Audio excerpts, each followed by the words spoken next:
प्यारे भाइयों और बहनों, नमस्कार। आवाम की आवाज़ कार्यक्रम के आज 1 साल पूरे हो गए। पिछले 1 वर्ष से यह कार्यक्रम आपके विचारों और सुझावों का माध्यम बनकर प्रशासन में आपकी सहभागिता के लिए प्रयत्न कर रहा है। पिछले 1 वर्ष में मुझे लाखों पत्र और संदेश आए हैं जो इस बात का प्रमाण है कि सभी नागरिक सुशासन का हिस्सा बनने के लिए बेहद उत्साहित हैं। इसके अलावा आपके पत्रों के माध्यम से मुझे ग्रास रूट लेवल पर हो रहे कार्यों तथा ज़रूरतों की भी जानकारी मिलती रहती है। मेरा मानना है कि प्रशासन की नीतियाँ और निर्णय लेने की प्रक्रिया जन भागीदारी के बिना सुराज का लक्ष्य प्राप्त नहीं कर सकती।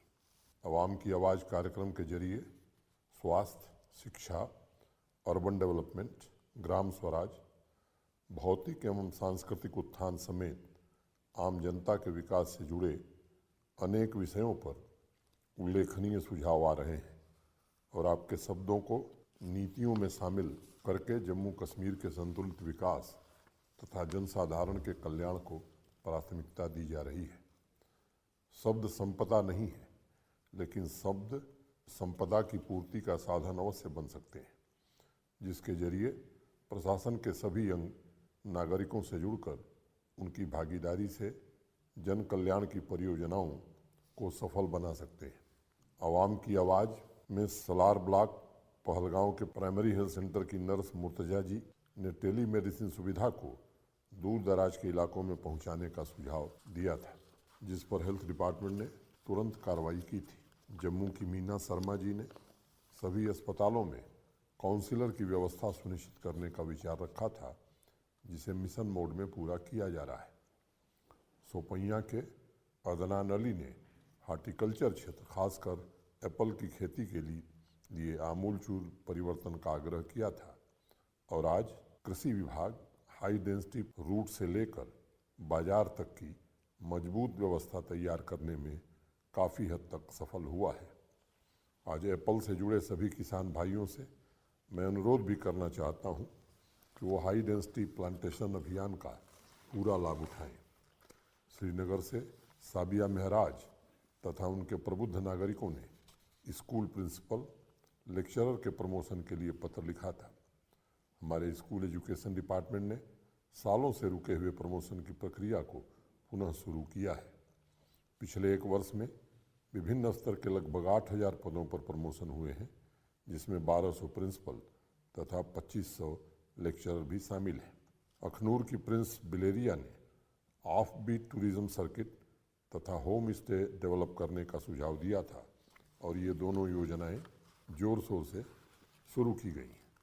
होम स्टे के लिए ओयो ग्रुप के साथ पिछले महीने समझौता ज्ञापन भी हुआ था तथा क्राउन ऑफ इनक्रेडिबल इंडिया अभियान के तहत होम स्टे शुरू करने के लिए युवाओं को प्रशासन की तरफ से 50,000 की धनराशि मुहैया कराई जा रही है। अनंतनाग जिला प्रशासन के प्रयासों से पहलगाम के 20 स्थानीय निवासियों ने होम स्टे का कार्य शुरू कर दिया है। मुझे पूरी उम्मीद है युवाओं तथा महिलाओं की सक्रिय भागीदारी से संपन्नता, सौहार्द, शांति तथा समन्वय का मार्ग प्रशस्त होगा और हम सही रूप में एक कुटुंब की तरह लोगों की चेतना को समाज कल्याण के कार्यों में लगा सकेंगे। आवाम की आवाज़ की इस यात्रा में आम नागरिकों ने शहरों में door to door garbage collection, handloom तथा हैंडीक्राफ्ट, हायर एजुकेशन से संबंधित सुझाव भी भेजे थे। कुछ नागरिकों ने स्कूलों में वोकेशनल ट्रेनिंग के लिए भी अनुरोध किया था और मुझे प्रसन्नता है कि आज लगभग 1,600 स्कूलों में विभिन्न व्यवसायों में छात्रों को ट्रेनिंग दी जा रही है। प्यारे भाइयों और बहनों, आपके सुझावों, विचारों को मूर्त रूप देने के लिए प्रशासन के सभी विभाग सक्रिय रूप से काम कर रहे हैं और लोगों को अधिकार संपन्न बनाने के हर संभव प्रयास किए जा रहे हैं। इस अवसर पर मैं Jammu Kashmir all India radio तथा दूरदर्शन के साथियों का भी धन्यवाद करता हूं, जो आप सभी तक पहुंचने में मेरा निरंतर सहयोग कर रहे हैं। जम्मू कश्मीर में जन भागीदारी की सफलता हर गांव हरियाली अभियान में भी नजर आ रही है, पिछले कुछ महीनों से पंचायत, अर्बन लोकल बॉडीज़ के सभी जनप्रतिनिधि, महिलाएं, बच्चे, सिविल सोसाइटी ग्रुप से मिलकर पर्यावरण को बचाने तथा फॉरेस्ट कवर को बढ़ाने में जुटे हुए। आज लगभग सभी जिलों में इस कार्यक्रम को प्राथमिकता के आधार पर चलाया जा रहा है। विकास की प्राथमिकताएं नए सिरे से निर्धारित करने के लिए प्रशासन की सेवाओं को सरल तथा सुगम बनाया जा रहा है। अब उमंग ऐप के माध्यम से लगभग 2 दर्जन से ज़्यादा सेवाओं को सभी नागरिक घर बैठे अपने मोबाइल फ़ोन पर हासिल कर सकते हैं। इन सेवाओं के लिए आपको किसी सरकारी दफ्तर जाने की ज़रूरत नहीं है, बल्कि आपका फ़ोन ही सरकारी दफ्तर का काम करेगा। इससे न सिर्फ नागरिकों के जीवन स्तर में सुधार आएगा, बल्कि जिम्मेदार तंत्र की स्थापना तथा आम लोगों एवं प्रशासन के बीच संवाद भी मजबूत होगा। कनी साल के लिए मशहूर बडगांव के कनिहमा गांव को क्राफ्ट टूरिज्म विलेज के रूप में विकसित करने की महत्वाकांक्षी योजना अब लगभग अंतिम चरण में है। लगभग 4 करोड़ रुपए की लागत से कनिहामा के क्राफ्ट को ग्लोबल मार्केट तक पहुंचाने के लिए गांव में बुनियादी सुविधाओं जैसे रोड, सोलर स्ट्रीट लाइट्स, कारीगरों के काम करने की जगह, कॉमन फैसिलिटेशन सेंटर, विजिटर्स के लिए कैफेटेरिया तथा ई-कॉमर्स के जरिए उत्पाद बेचने की व्यवस्था की जा रही है। मुझे पूर्ण विश्वास है कि इन सभी सुविधाओं से यहाँ के कारीगरों के जीवन स्तर में काफ़ी सुधार आएगा तथा इस विश्व प्रसिद्ध क्राफ्ट को नया जीवन मिलेगा। बडगाम के ही खूबसूरत पर्यटक स्थल दूधपथरी में पर्यटकों के लिए ठहरने की योजना सन 2010 में शुरू की गई थी, लेकिन इसे पूरा नहीं किया जा सका। 10 साल से लटकी इस परियोजना को प्राथमिकता के आधार पर मात्र 1.5 वर्षों में पूरा कर लिया गया है। 2 दशक बाद चंदवन, हीरानगर के किसानों के चेहरे पर दिसंबर 2021 में चमक फिर से लौट आई है। अब जिला प्रशासन तथा बीएसएफ की मदद से फेंसिंग के उस तरफ अपने खेतों में उन्होंने रबी की फसल बोई थी। इस ऐतिहासिक शुरुआत के लिए नेशनल फूड सिक्योरिटी मिशन के तहत हर किसान को 9,000 रुपये प्रति हेक्टेयर संबंधित खर्च यानी बीज, खाद के लिए दिए गए। मुझे पूरी उम्मीद है इससे यहाँ के सीमावर्ती किसान भाइयों की आमदनी में इजाफा होगा। मैं बांदीपुरा जिले के डीसी तथा पंचायती राज इंस्टीट्यूशंस के सभी जनप्रतिनिधियों को भी पंचायत डेवलपमेंट इंडेक्स शुरू करने के लिए बधाई देना चाहूँगा।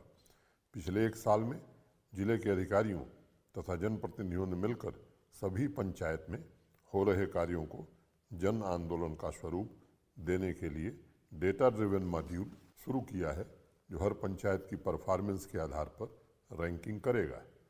बांदीपुरा जिले के सभी गांवों में हो रहे कार्यों की मॉनिटरिंग के लिए एक डैशबोर्ड भी बनाया गया है। मुझे उम्मीद है कि बांदीपुरा की तरह अन्य जिले भी इस तरह के पंचायत डेवलपमेंट इंडेक्स पर काम करेंगे, ताकि लक्ष्यों को प्राप्त करने के लिए आवश्यक संसाधन जुटाए जाएं और ग्राम स्वराज की परिकल्पना को साकार किया जा सके। वेजिटेबल फार्मिंग के जरिए आज कमरवारी, श्रीनगर के किसान भाई पहले की तुलना में 5 गुना ज़्यादा कमाई कर रहे हैं। पहले श्रीनगर तथा आसपास के मार्केट के लिए सब्जियां बाहर से मंगानी पड़ती थी, लेकिन आज श्रीनगर से सब्जियां दिल्ली, पंजाब, बेंगलुरु के अलावा दुबई भी भेजी जा रही हैं। अभी कुछ दिन पहले ही जम्मू कश्मीर एग्रीकल्चर डिपार्टमेंट ने 2 मीट्रिक टन सब्जियां दुबई के विश्व प्रसिद्ध लुलु ग्रुप को भेजी थी, जिसमें से 90% हिस्सा श्रीनगर के किसान भाइयों का था। ज़्यादा से ज़्यादा किसानों को वेजिटेबल फार्मिंग से जोड़ने के लिए जिला प्रशासन एक फार्मर प्रोड्यूसर ऑर्गेनाइजेशन भी तंगपोरा ब्लॉक में तैयार कर रहा है, जिससे मार्केट लिंकेज की सुविधा को और भी सुगम बनाया जा सकेगा। शांति, समृद्धि और प्रगति की राह पर अग्रसर जम्मू कश्मीर में महिला सशक्तिकरण की दिशा में नए कीर्तिमान स्थापित हो रहा है।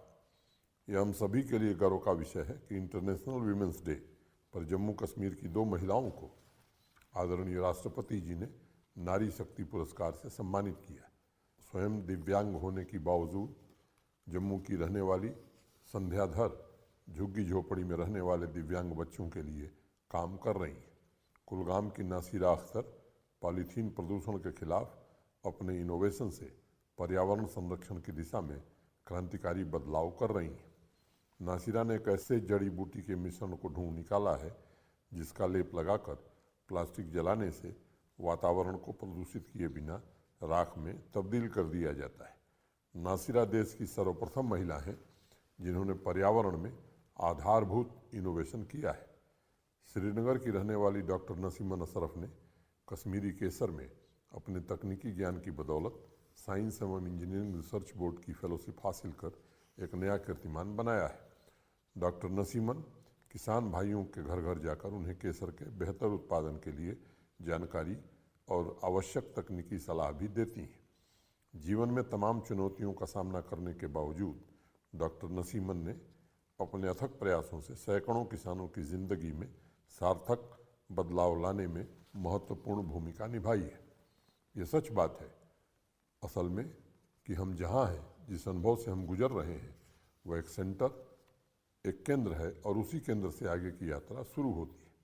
प्यारे भाइयों और बहनों, इस यात्रा को रोकने के लिए तमाम तरह की बाधाएं आएंगी, लेकिन जीवन में संघर्ष, त्याग और श्रम का मार्ग ही समृद्ध समाज का निर्माण करता है। एक छोटी सी कहानी है। एक गरीब आदमी जंगल से लकड़ियाँ काटकर अपने परिवार का गुजर बसर करता था। एक दिन जंगल में उसे एक बूढ़ा आदमी मिला। उस बूढ़े व्यक्ति को अपने जीवन का दुख बताते हुए उसने पूछा, क्या जीवन को चलाने का कोई और उपाय नहीं है? उस बूढ़े व्यक्ति ने कहा, उपाय तो है, लेकिन तुम्हें थोड़ा और आगे जाना पड़ेगा। अभी तुम उस जंगल में लकड़ियाँ काट रहे हो, इसलिए थोड़ा और आगे जाने की ज़रूरत है। अगले दिन वो आदमी उस जंगल को पार करके आगे गया तो उसे देखा कि वो तांबे की खदान है। लकड़ी की जगह अब वह तांबा लेकर आने लगा और एक ही दिन में कई महीनों के लिए इंतज़ाम हो जाता था। कुछ महीनों बाद वो बूढ़ा व्यक्ति उसे फिर दिखा। उसने बुजुर्ग को धन्यवाद दिया और कहा कि घर में अब सब बड़े आनंद से जी रहे हैं। उस बूढ़े व्यक्ति ने कहा, तुम पागल हो गए, अब यहाँ रुकने की क्या आवश्यकता है, तुम अभी थोड़ा और आगे जा सकते हो। उस दिन वह आदमी तांबे की खदान से थोड़ा और आगे गया और उसने देखा यहाँ तो चांदी की खदान है। उसने मन ही मन सोचा कि मैं भी बड़ा पागल था कि तांबे पर ही अटक गया, यहाँ तो चांदी है। एक बार वो चांदी लेकर आया तो साल भर का इंतज़ाम हो गया और पूरे साल वो नया घर बनवाने में इतना व्यस्त हो गया कि उस बूढ़े व्यक्ति की याद भी उसे नहीं आई। एक साल बाद उसे बाजार में वही बूढ़ा व्यक्ति मिल गया। उस बुजुर्ग ने पूछा, बड़े खुश दिखाई दे रहे हो? उस आदमी ने कहा कि आपकी बड़ी कृपा है, थोड़ा आगे जाने पर चांदी मिल गई थी और अब जीवन बड़ा आनंद से गुजर रहा है। उस बूढ़े व्यक्ति ने कहा, लेकिन रुकने की आवश्यकता नहीं है, अभी थोड़ा और आगे जाओ। उस आदमी ने बड़ा सोचा और अगले दिन चांदी की खदान से थोड़ा और आगे गया तो सोने की खदान मिल गई। उसने फिर मन में सोचा कि मैं भी बड़ा पागल था कि चांदी पर ही अटक गया, अगर थोड़ा और आगे नहीं आता तो शायद चांदी की खदान से जीवन खत्म हो जाता। इस कहानी के पीछे जीवन की यही भावना है कि अभी हम जिस केंद्र पर रुके हुए हैं उससे आगे की यात्रा करनी है। इसलिए राष्ट्र निर्माण में अमूल्य योगदान देने वाली विभूतियों ने गतिशीलता की शक्ति की बात कही है। लोक चेतना की आंतरिक शक्ति को जागृत करके अनवरत यात्रा के द्वारा ही राष्ट्रीय लक्ष्यों को प्राप्त किया जा सकता है। कुलगाम से सज्जाद नूराबादी ने सरकार की योजनाओं के बारे में लोगों को जागरूक बनाने के बारे में एक पत्र भेजा है। सज्जाद साहब ने लिखा है कि पंचायत स्तर पर समाज कल्याण की विभिन्न योजनाओं की जानकारी पहुंचाने के लिए mobile van, speakers, self help groups, civil society के लोगों तथा कम्युनिटी रेडियो की मदद ली जा सकती है। उन्होंने आगे लिखा है कि इस तरह के प्रयासों से कल्याणकारी कार्यक्रमों की डिलीवरी सशक्त होगी तथा गांव में रहने वाले युवा, बच्चे बच्चियों को मिशन यूथ, तेजस्विनी, साथ, हौसला जैसे कार्यक्रमों के बारे में भी जानकारी मिल सकेगी और उनकी भागीदारी भी बढ़ेगी। सज्जाद साहब ने अनुरोध किया है कि ब्लॉक दिवस में भी इस जागरूकता कार्यक्रम को प्राथमिकता के आधार पर प्रचारित करने की ज़रूरत है। सज्जाद जी, आपके पत्र के लिए बहुत बहुत धन्यवाद।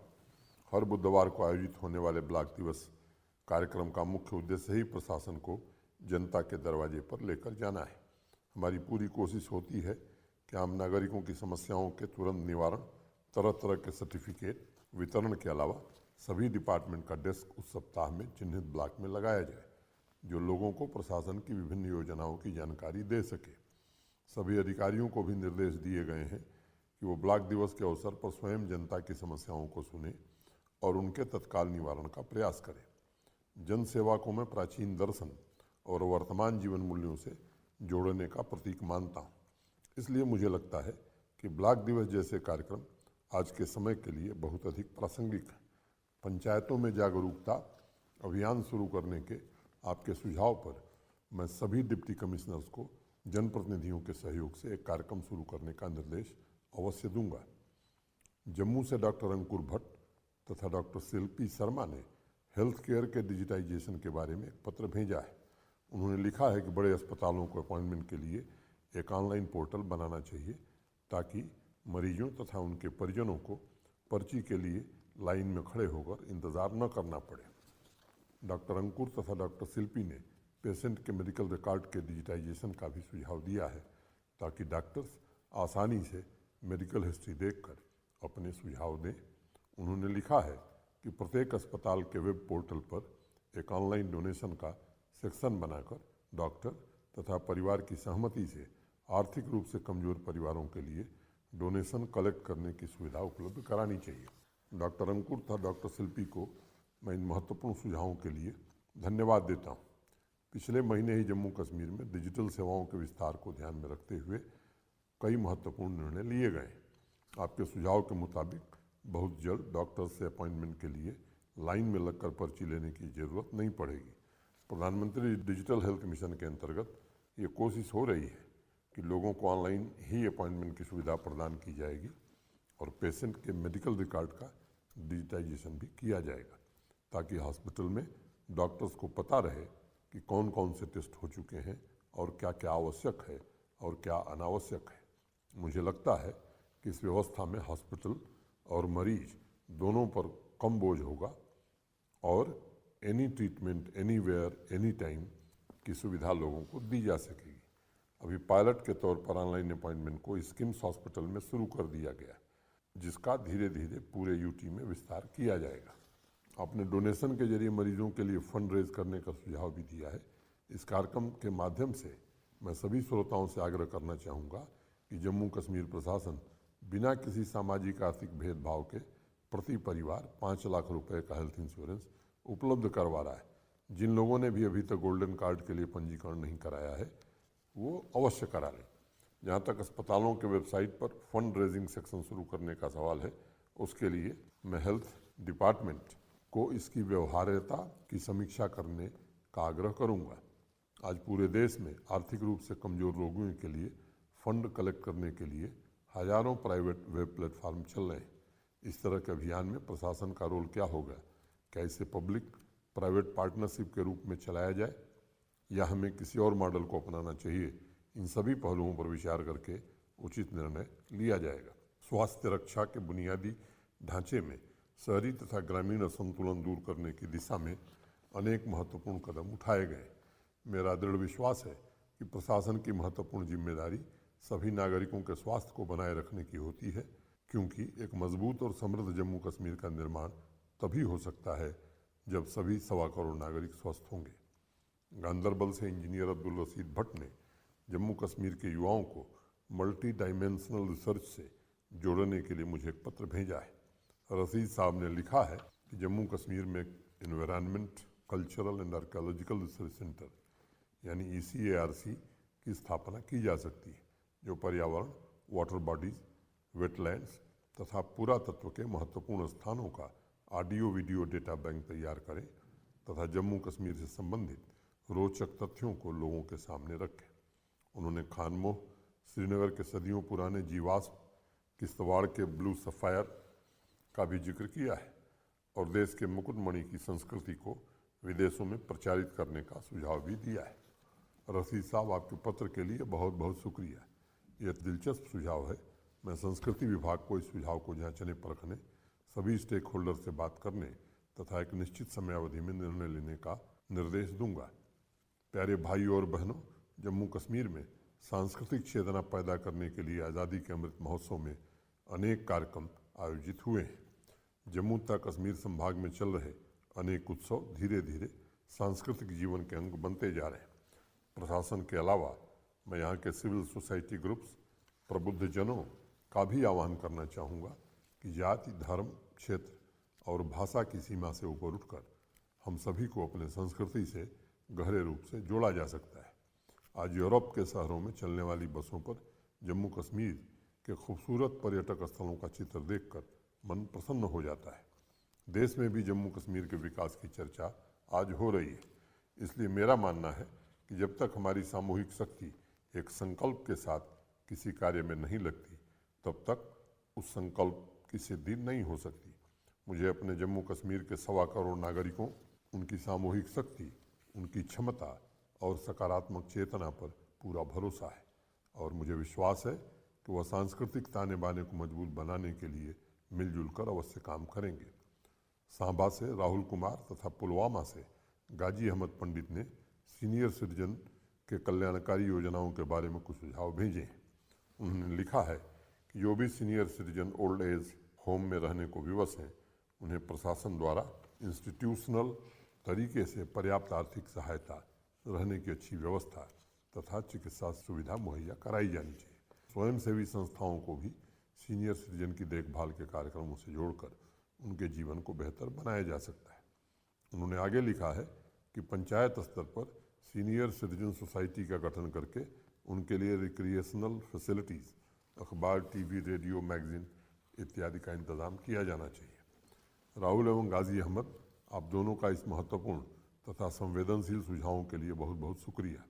आदरणीय प्रधानमंत्री श्रीमान नरेंद्र मोदी जी के नेतृत्व में अप्रैल 2020 में सीनियर सिटीजन्स को डिग्निटी के साथ जीवन देने का अवसर प्रदान करने के लिए एक नेशनल एक्शन प्लान मंजूर किया गया था। सभी स्टेक होल्डर से व्यापक चर्चा के पश्चात ये योजना बनी थी। शहर तथा ग्रामीण दोनों इलाकों में रहने वाले बुजुर्गों के लिए एक ऐसी रणनीति तैयार की गई है जिसमें प्रशासन के सभी डिपार्टमेंट, अर्बन लोकल बॉडीज तथा पंचायत के साथ मिलकर बुजुर्गों की देखभाल कर सकेंगे। जम्मू कश्मीर में भी इस योजना को लागू किया जा रहा है और इस कार्यक्रम के 4 महत्वपूर्ण बिंदु हैं। पहला, फाइनेंशियल सिक्योरिटी, दूसरा हेल्थ केयर, न्यूट्रिशन तथा सीनियर सिटीजन होम वेलफेयर एवं चौथा उनकी प्रॉपर्टी सुरक्षित रखने की जिम्मेदारी। इन चारों बिंदुओं पर हम काम कर रहे हैं। मैं सभी श्रोताओं को बताना चाहूँगा कि 5 अगस्त 2019 के बाद आदरणीय प्रधानमंत्री श्री नरेंद्र मोदी जी ने maintenance and welfare of parents and senior citizens act को भी जम्मू कश्मीर में लागू कर दिया है, जिसे पार्लियामेंट के पास होने के बावजूद 12 सालों तक जम्मू कश्मीर में अमल में नहीं लाया गया था। अभी पिछले वर्ष हमने विभिन्न योजनाओं के तहत गरीब तथा सीनियर सिटीजन को कुल मिलाकर 9 लाख लोगों को पेंशन मुहैया कराई थी। हम स्वयंसेवी संस्थाओं से भी आग्रह करते हैं कि अगर आप सीनियर सिटीजन के वेलफेयर के क्षेत्र में काम कर रहे हैं तो प्रशासन की तरफ से आपको ग्रांट मुहैया कराई जाएगी। मैं बड़ी जिम्मेदारी से कहना चाहता हूँ कि सीनियर सिटीजन के लिए काम कर रही संस्थाओं को धन की कमी न होगी। राहुल तथा गाजी अहमद का सीनियर सिटीजन के रिक्रिएशनल फैसिलिटी को लेकर दिया गया सुझाव भी उत्तम है और मैं रूरल डेवलपमेंट डिपार्टमेंट तथा सभी डीसीज को और जनप्रतिनिधियों से बात करके सम्यक कार्रवाई का निर्देश दूंगा। अनंतनाग से जाकिर हुसैन भट्ट ने लगभग सभी सेक्टर में महिलाओं की भागीदारी सुनिश्चित करने के बारे में मुझे एक पत्र भेजा है। उस पत्र में जाकिर साहब ने एग्रीकल्चर सेक्टर में विमेन एंटरप्रेन्योर्स को प्रमोट करने पर खास जोर दिया है। उन्होंने लिखा है कि अधिकतम भागीदारी के बावजूद अभी भी पूरी तरह से महिलाओं को आर्थिक रूप से संपन्न नहीं बनाया जा सका है। उनका आग्रह है जम्मू कश्मीर प्रशासन एक ऐसी योजना चलाए जिसमें एग्रीकल्चर तथा एलाइड सेक्टर में ज़्यादा से ज़्यादा महिला इंटरप्रेन्योर बन सके। आरएसपुरा से श्रद्धा शर्मा जी ने भी इसी विषय पर एक ऑडियो क्लिप के माध्यम से मुझे सुझाव दिया है। आइए श्रद्धा जी के सुझाव सुनते हैं। सर, मेरा ऐसा मानना है कि अगर लैंड राइट्स और टाइटल्स जो हैं वो फीमेल हेड्स के भी नाम पे हों तो बहुत अच्छा रहेगा। अगर किसी भी खेत को एक फीमेल मैनेज करती है 100%, तो ज़्यादा से ज़्यादा सब्सिडी या इंटरेस्ट फ्री लोन का प्रावधान जो है होना चाहिए। जितने भी इस कंट्री में लीडिंग फीमेल एग्रीकल्चरिस्ट हैं, अगर उनका किसी भी तरह इंटरेक्शन बडिंग फीमेल एग्रीकल्चरिस्ट से करवाया जाए तो इससे उन्हें प्रेरणा मिल सकती है। श्रद्धा जी तथा जाकिर साहब को इन सुझावों के लिए मैं बहुत बहुत धन्यवाद देता हूँ। मैं मानता हूँ देश की आर्थिक गतिविधियों में महिलाएं पुरुषों के बराबर योगदान देती हैं, लेकिन एक अनुमान के मुताबिक सिर्फ अपनी मेहनत का 10वां हिस्सा ही उन्हें आमदनी के रूप में मिलता है। आपने एग्रीकल्चर सेक्टर पर अच्छा सुझाव दिया है। 2 दशक पहले जब देश में एक सर्वे हुआ था तो उसमें कहा गया था कि आदमी साल भर में एक खेत में 1212 घंटे काम करता है, जबकि महिला 3485 घंटे काम करती है। इसलिए किसी भी सेक्टर में महिलाओं के सर्वोन्मुखी तरक्की के लिए उन्हें अधिकार संपन्न बनाना आवश्यक है और आर्थिक अधिकारों के साथ साथ उन्हें सामाजिक, शैक्षिक और उद्यमी के तौर पर भी संपन्न बनाना होगा। जम्मू कश्मीर प्रशासन ने पिछले 2 सालों में महिलाओं, बेटियों को अधिकाधिक अवसर प्रदान करने के लिए अनेक अभियान चलाए हैं, जिसमें उनके प्रशिक्षण, कौशल विकास, उनके उत्पादों के निर्माण, वितरण और बिक्री के लिए प्लेटफार्म भी उपलब्ध कराए गए हैं। एग्रीकल्चर तथा ग्राम उद्योगों में भी महिला इंटरप्रेन्योर्स की भागीदारी बढ़ाने के लिए उम्मीद कार्यक्रम के अंतर्गत लगभग 5 लाख महिलाओं को जोड़ा गया है। उम्मीद कार्यक्रम के ही अंतर्गत हमने कृषि सखी एवं पशु सखी कार्यक्रम शुरू किए हैं ताकि कृषि, हार्टिकल्चर एवं डेयरी सेक्टर में ज़्यादा से ज़्यादा बहनें आगे आवें। आज गोलपत्तन की सुषमा देवी डेयरी सेक्टर में अन्य महिलाओं के लिए प्रेरणा स्रोत बन गई हैं। पुलवामा की रहने वाली शहजादा अख्तर अपने इलाके में डेयरी क्वीन के नाम से जानी जाती हैं। इन माताओं बहनों ने अन्य महिलाओं में भी आत्मविश्वास जगाने का काम किया है। एग्रीकल्चर सेक्टर में महिलाओं को और अधिक अवसर मिले और नारी शक्ति को समाज में समुचित स्थान मिल सके, इस पर Jammu Kashmir rural livelihood mission बड़े स्केल पर काम कर रहा है और आगे इसे और बढ़ाया जाएगा। श्रद्धा जी ने देश की सफल महिला एग्री इंटरप्रेन्योर्स के साथ यहाँ एक वर्कशॉप आयोजित करने का सुझाव दिया है, जिस पर लाइवलीहुड मिशन डिपार्टमेंट निश्चित रूप से कार्रवाई करेगा। प्यारे भाई और बहनों, निचले स्तर की ग्रामीण प्रगति किसी भी क्षेत्र के विकास की दिशा और दशा तय करती है। इसलिए प्रशासन तथा आम नागरिकों को मिलकर महिलाओं तथा कमजोर वर्ग को सामाजिक और आर्थिक रूप से सशक्त बनाना है। मैं मानता हूँ कि नारी अबला नहीं बल्कि सबला है। उन्हें पूर्व में किस प्रकार से वंचित रखा गया था, उस पर ज़्यादा समय न गंवाकर हमें ये सोचना है कि किस प्रकार महिलाओं को विकास के सभी कार्यक्रमों में सक्रिय रूप से भागीदार बनाया जा सके और तरक्की के जो लाभ हैं वो उन तक पहुंचाया जाए। महिलाएं जब आर्थिक रूप से संपन्न होंगी तो उसका डायरेक्ट और इनडायरेक्ट लाभ परिवार, समाज, राज्य, राष्ट्र तथा समूची मानवता तक पहुंच सकेगा। अप्रैल के प्रथम सप्ताह से नवरात्र तथा रमजान के पवित्र दिनों की शुरुआत होगी। मैं सभी नागरिकों को नवरात्र, रमजान तथा रामनवमी की अग्रिम शुभकामनाएं देता हूं। बहुत बहुत धन्यवाद। जय हिंद।